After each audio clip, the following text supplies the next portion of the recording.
is going to be a new series that I'm calling Ranking the Best and Worst of the Month. I'm going to start with the worst. Unfortunately, I'm going to have to say it was Iron Flame from the Fourth Wing series.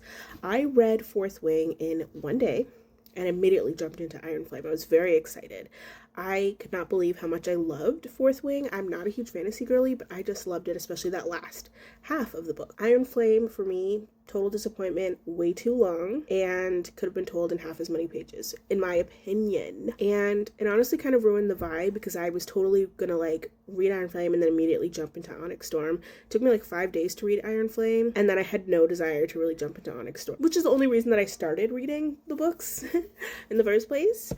So yeah, that kind of ruined the vibe. Now let's jump into my favorite book of the month, which was hard because I had some really good reads this month that I really enjoyed. But at the end of the day, I think I'm going to go for The Naturals by Jennifer Lynn Barnes. I am obsessed with Criminal Minds. It's one of my favorite shows of all time. I do a rewatch every 6 months. This evoked feelings of that. I loved this book. I loved everything about the premise of it, and I loved the characters in it. And yeah, I loved Cassie, and I loved the love triangle with Michael and Dean. Yeah, I loved the side characters. I loved Sloane and Leah, especially Leah. I just have a soft spot for Leah.